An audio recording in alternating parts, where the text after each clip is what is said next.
So I was saying that in thinking about what's the aim of the fourth way, what's the aim of the work? Where do you start and where is it supposed to lead you? And I have always thought of it that it's supposed to lead you, the intent of the fourth way is to lead you to awakening to higher consciousness. Or as the fourth way would say, to lead you to the awakening of higher centers. That's the term they use. But that Gurdjieff says more than once, the aim of the work is to lead a man to conscience. And so I put that in the context of that conscience is that perhaps the deepest level of consciousness is the realization that you are asleep. The realization that this I that you had taken to be yourself is not consciousness.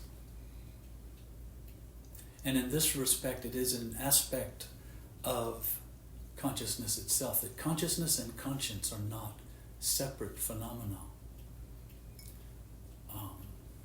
And that conscience does not refer just to the emotional center. It refers to what is seen by consciousness, and then how the emotional center reacts to that, which is where the pangs of the discomfort of conscience comes from. It's like the reflection in the mirror is unpleasant to see.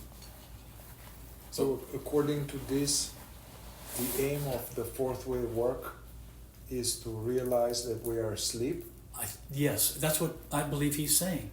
And I would say that until you verify that, the other part of the expanded part of that aim, which is to awaken, can't be approached properly, because you would be operating from the wrong basis.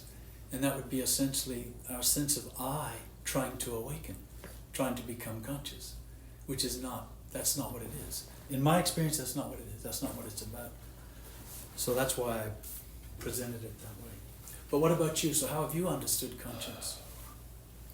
Well, I want to touch on what you said, because I think it's important to verify as we start doing the fourth way work. Actually, from the beginning, we are instructed that we have illusions. We have some illusions about ourselves, and the illusion of being awake, the illusion of having will, the illusion of being integrated like as one, the illusion of unity. Yes. And so it seems like from the start it's important to be open to the possibility that actually we don't possess this quality, will, ability to do, conscious individuality, and being awake. So that's important. And I totally agree with you that on the path, walking the path, one needs to be confronted with one's sleep, and one will be horrified. Mm-hmm. But I see that this is some stage of the path. It's not the end of the path. But in terms of conscience, I was understanding conscience as an emotional aspect of consciousness, as actually still being one, somehow consciousness and conscience. And I was looking at conscience as some emotional understanding of what is right for me to do or be in the context of my life. So when I hear Gurdjieff saying that the aim of the work is to awaken conscience, basically what's happening in the world is that people are hurting each other and creating suffering for each other, killing each other, torturing each other, and the earth. So I think true conscience is connected to the realization that we are all children of our commonly Father, and we are all part of this God soup, and then as in the Quran they will say, wherever you turn your eye, there is the face of Allah. Wherever your eye falls, there is the face of God. And see, I think in Upanishad something, see all beings in the self, or see all beings in God, and God in all beings. So with with this realization, then I know that this isn't me. So if I hurt him, if I lie to them, if I cheat them, if I take advantage of them, I'm doing it to me, and it's like pangs of conscience. So it's almost like, yeah, my conscience is aligned with that we are all one, or children of, we are brothers here. So then if this is awakened, then I cannot operate as it was before. I still don't think that this is the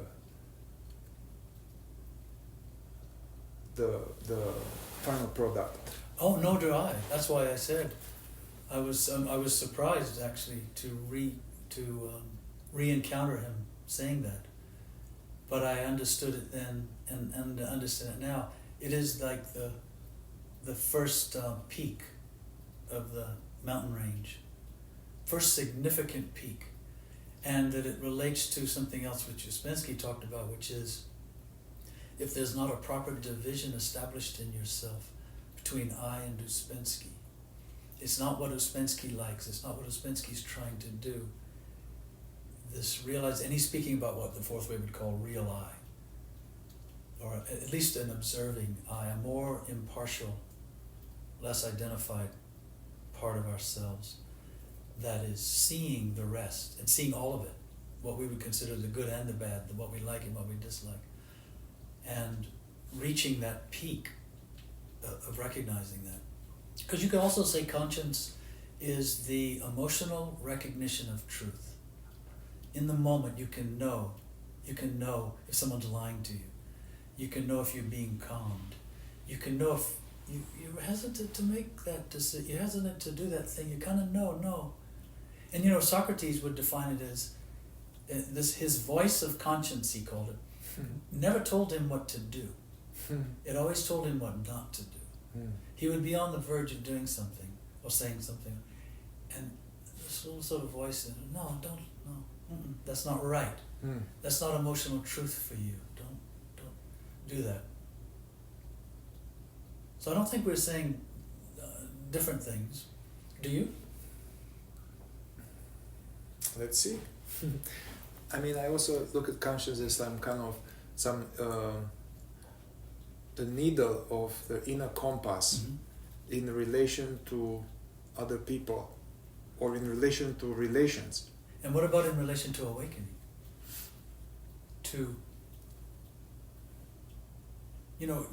This is another thing about, this isn't for the weak-hearted, the fourth way. Do you know what we're talking about? We're talking about, ultimately what some would call God consciousness, objective, like the highest of the high, right? And so where would you say this conscience, as we're talking about it, fits into that spectrum or that larger? I resonate with this actually, that it's in connection not just with people, like when I'm about to act. Basically, conscience will stir and will give us pangs when we are starting to act from a sense of separation. Like take advantage, hurtful, I'm better, I'm something, acting as if we are not made of the same stuff. But I totally agree with you. I think this conscience in connection with one's aim.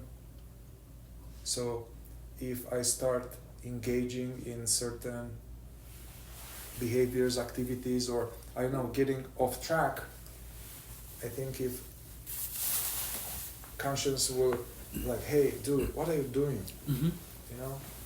Will nag us back to be on track. Like on a highway, when you drive on highway in the night, and then if you fall asleep, you hit the markers, the dividers, and it goes like. Yes. No, it's a lovely, simple analogy. Wake up, come back, something stay on track. Starts to indicate, yes. But my readings from going now for the third time, I think, and Beelzebub's Tales, which is Gurdjieff's encoded cryptic masterpiece. He was saying there that this awakening and us becoming instead of being an acorn and becoming a oak tree, it is not for our selfish purposes. I mean, it will benefit the Peter or Mihai. It will benefit in a way that there will be harmony and more peace. And anyway, it was a better life, much better life.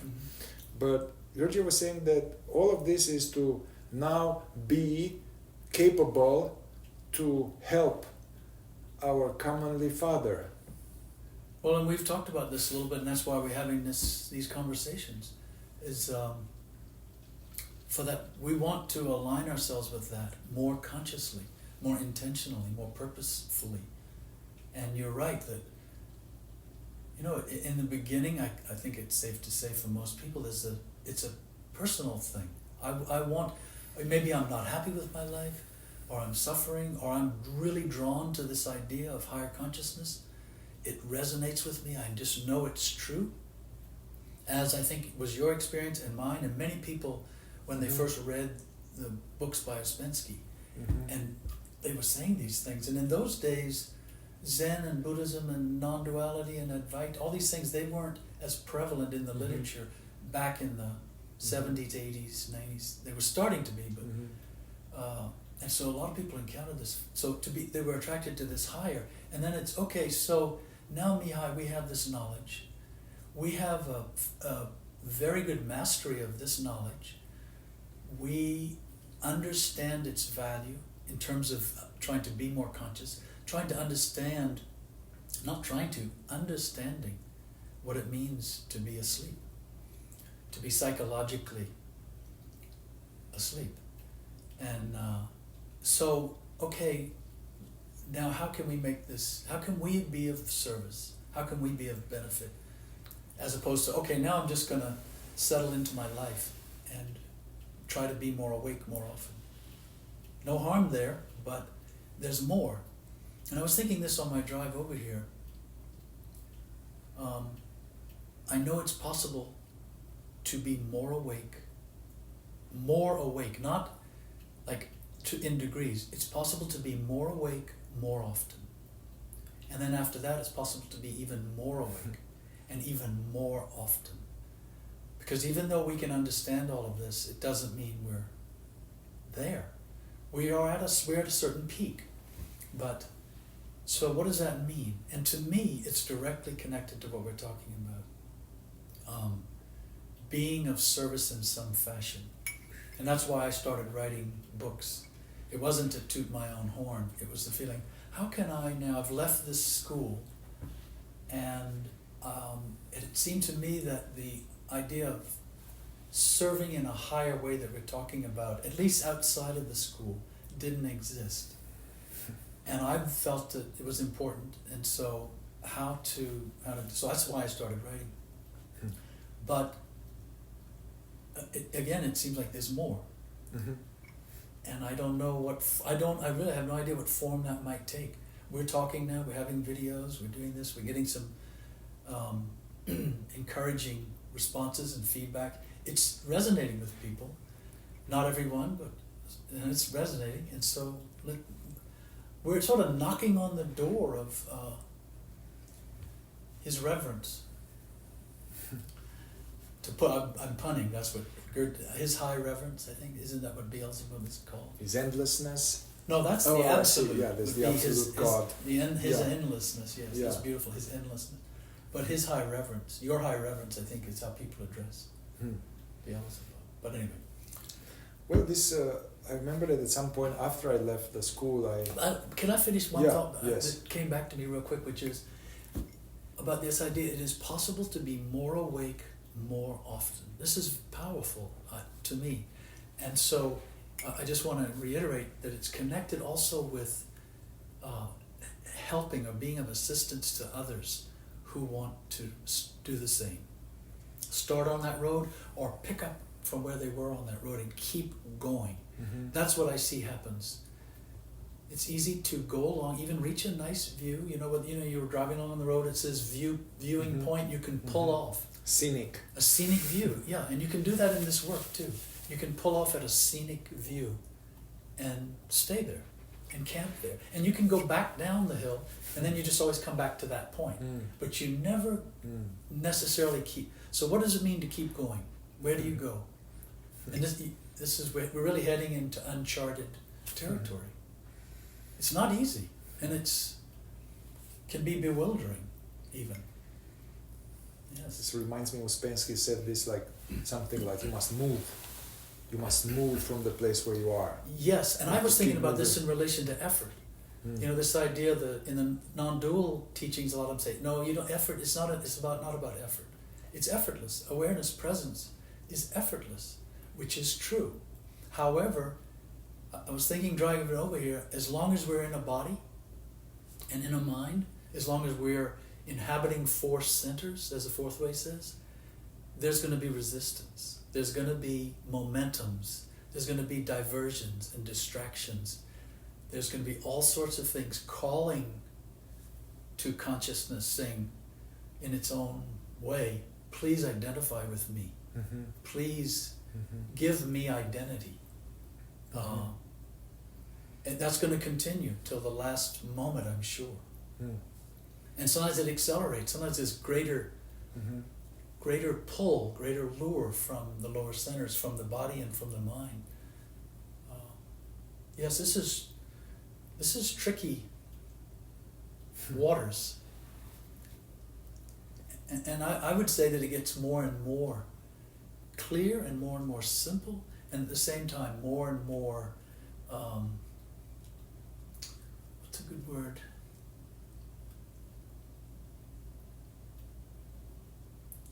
You have to use all of your knowledge and all of your understanding and embrace it with your own intuition. Because no one is having the same experience, I think, when they become conscious and when they awaken or become whatever you want to call it. It's never the same for each being. Even though it is the same. It seems like a contradiction. It's not a contradiction. Because no one's in the same body. No one's in the same mind. No one's in the same life experiences. No one's in the same suffering. But what's passing through that, if you want to say it's all the same consciousness, but it's going through a different, in each case it's passing through a different gauntlet. Well, after I left the school, I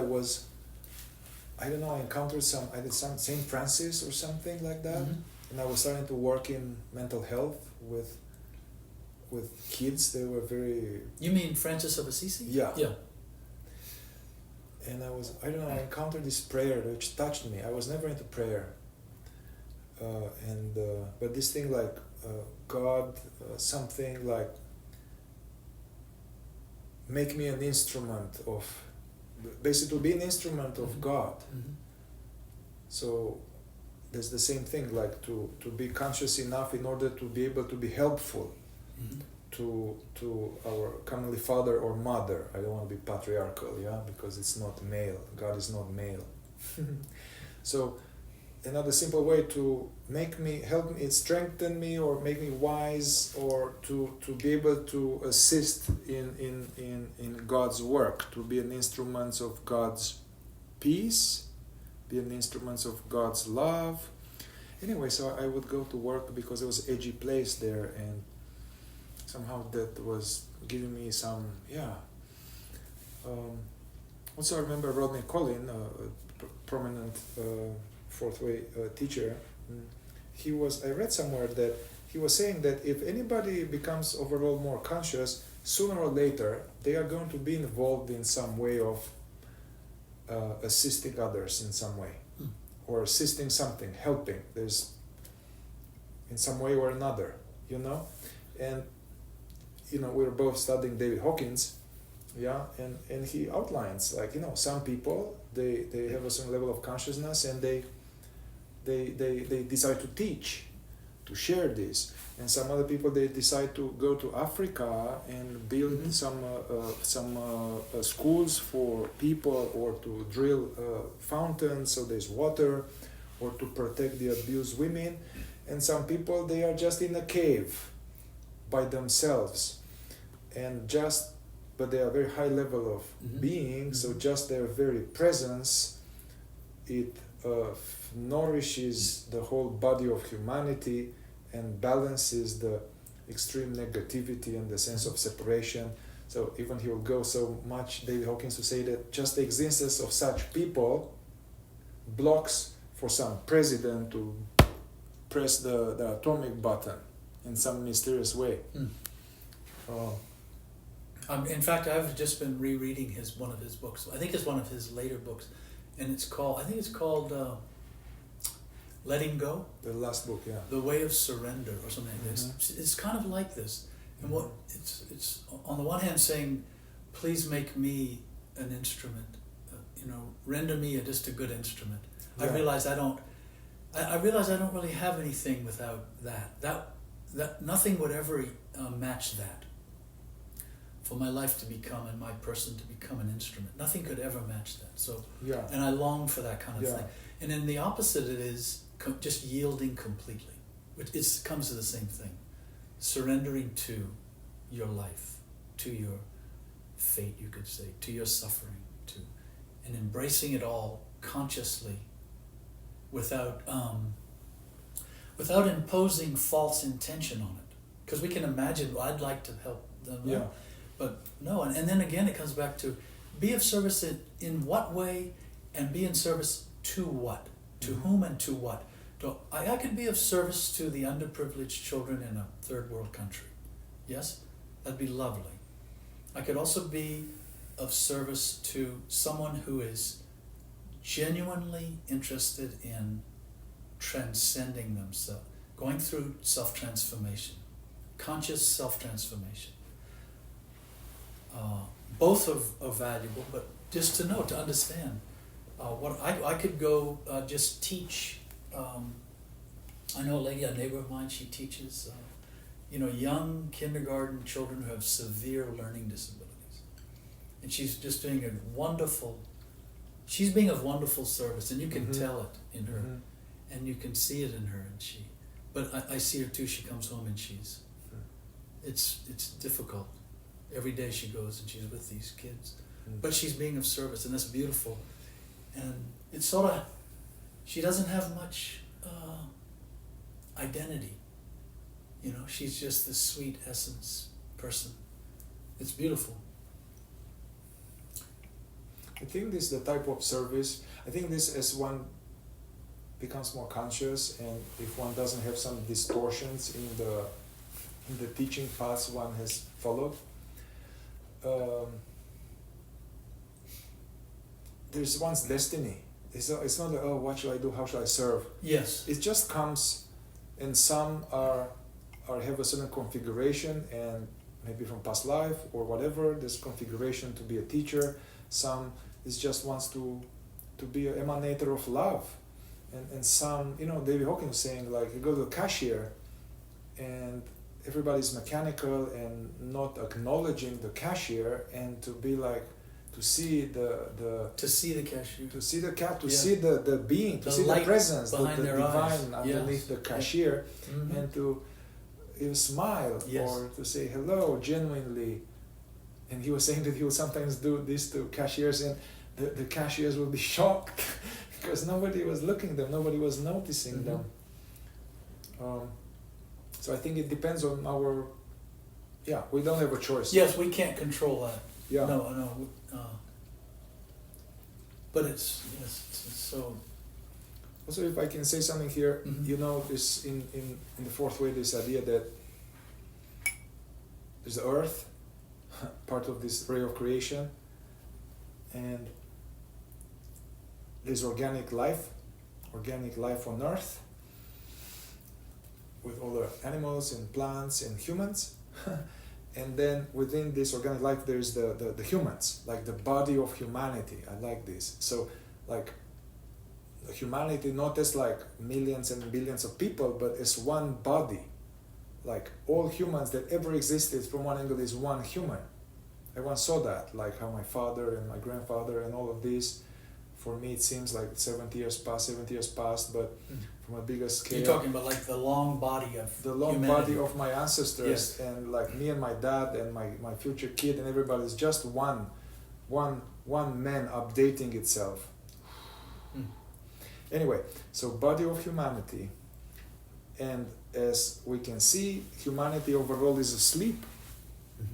As the individuals are. As the So, body of yes. humanity, the overall level of consciousness, collective of consciousness is low, and globally, humanity is asleep, is in separation, and what's happening on the news, it's evident proof of that. So a man who becomes more conscious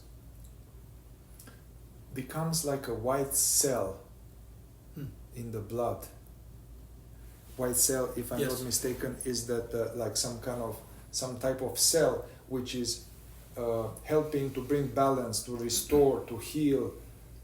So from one angle, the white cell is really like is doing the work of bringing the inner body and the cells to balance, harmony and well-being, to restore to the Tao. So in some way, I thought you were going to say that someone who awakens is the consciousness of humanity. I agree with that too. Too, yes. So that's also interesting to The think conscious cell, it's a conscious cell in the body. about. Yes, if you want to think of it as a cell. Yeah. Yes. Yeah.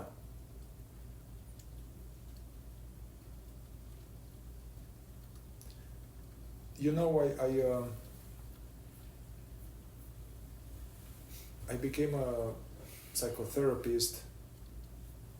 I had no idea that that's what I want to do. I didn't even know what that means when I was from my country of origin, and also later, as I found out about psychology and psychotherapy, I thought it's like bullshit. So I had rejection towards it. But anyway, then I came to this because it seemed like I tried all kind of jobs. Did real estate investment, as a bar manager, I was selling books, I was an event coordinator, anyway, different stuff like that. And they were all like, it just felt so wrong. And then I don't know, I found a ad where like to work with some kids that were deeply wounded and be a mentor, very low money.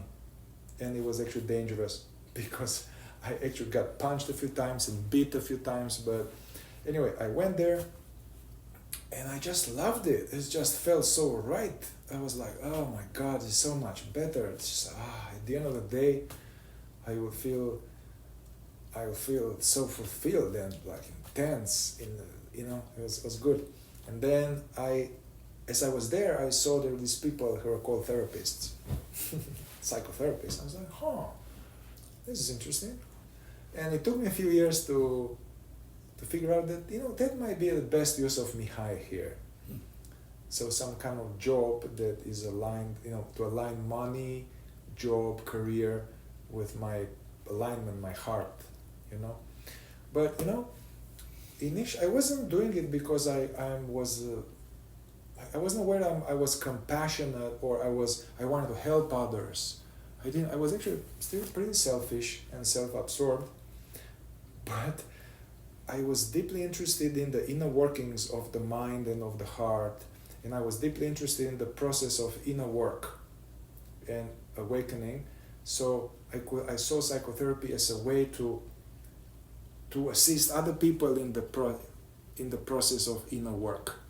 So for me, it was more like a nerdy, geeky, to kind of get in their minds and hearts. I got tired of just doing it on my own, so I wanted to do that. But only later, somehow I felt like my compassion or love or other qualities started to grow somehow. But I never did it initially because, I want to help people, I want to assist people, I want to save people. was more like, hey, this is very deeply interesting to me, and I want to go there. You know, was no choice. I had no choice. It was just happening. Like you with writing.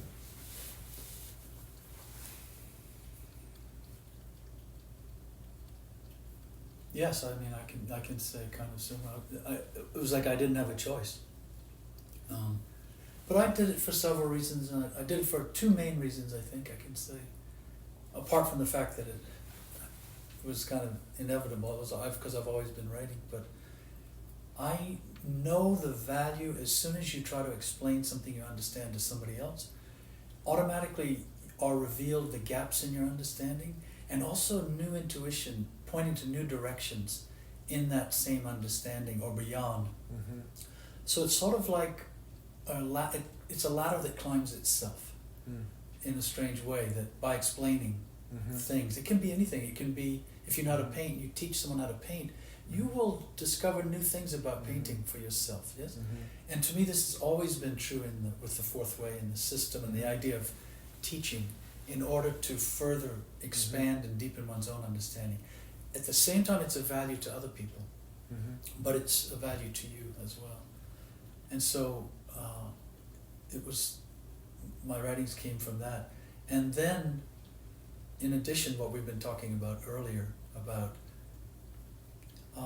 I understand that this is not a one-man show. It's not just for me. How can I be an instrument? How can I be of help? How could I share my understanding and my being with someone or with people who might be able to benefit from it exactly the way I have benefited from it in relation to other people who were at a higher peak, who explained to me and helped me and showed me how to climb up, to get. So yes, and to say again, that's what we're doing. That's what I'm doing here. That's why I talk to you now and do these videos and whatnot, to see where might this lead. This is very interesting, because I must say for a while there, I felt like I was sort of coasting. I was on a plateau, and that's what I said earlier. I know it's possible to be more awake. Like even as we're having this conversation, it's actually possible to be more awake during this conversation more often. And this is true of our whole life and everything. So what would that mean? What does that mean relative to trying to help other people? I know that someone who helps somebody else awaken or be more awake is pushed by that. Done in the right spirit, of course. Of course, always in the right spirit. Not to be not just to be showing off, or not to just be controlling, or not to be seen as a figurehead for its own sake, all that, no. But the genuine integrity of, even you could use the analogy, you stand and you see someone's drowning, and you see they don't want to be. And so, how might you extend your hand or something? I mean, I sense that as we are more conscious, and then the sense of separation is thinning out, then we are feeling other people suffering, and we have a conscious automatic compassion and wishing to help, which I think this is implanted in us from our commonly Father. And it does seem related to conscience. Yeah. Yes, which is where we started.